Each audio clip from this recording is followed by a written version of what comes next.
Comme de coutume, c'est à l'hôtel de ville de Niamey où est logé le bureau de vote numéro 001 que le chef de l'État Issou Mahamadou et les premières dames Hadji Aïssata Issoufou et Dr Lalla Malika Issoufou se sont rendus aux environs de 10 heures pour accomplir leurs droits et devoirs civiques pour le compte du deuxième tour de l'élection présidentielle.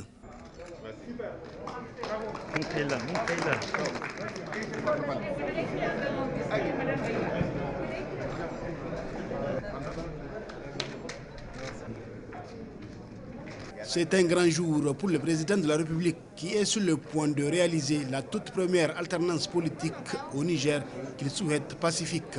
Le Niger est confronté à des défis immenses. Défis sécuritaires, défis démographiques, défis climatiques, défis du développement économique et social, y compris d'ailleurs le défi immédiat sanitaire que constitue la Covid-19.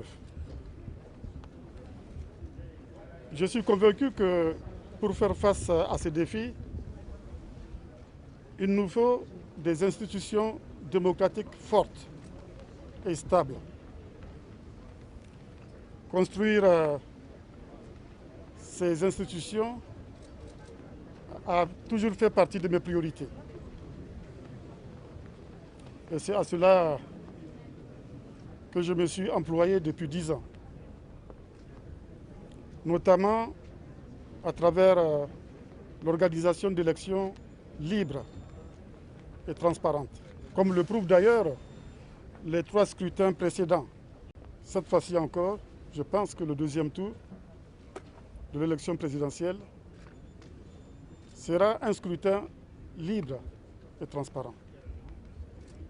C'est dire que l'alternance est en marche. L'alternance pacifique qui a manqué au Niger depuis des décennies va se réaliser. Et je suis fier d'être le premier président démocratiquement élu de notre histoire à pouvoir passer le relais à un autre président démocratiquement élu. C'est un événement majeur dans la vie politique de notre pays. Et je suis fier aussi que les Nigériens en soient les artisans. Grâce à leur maturité politique, le Niger est classé en bonne place dans le concert des pays démocratiques.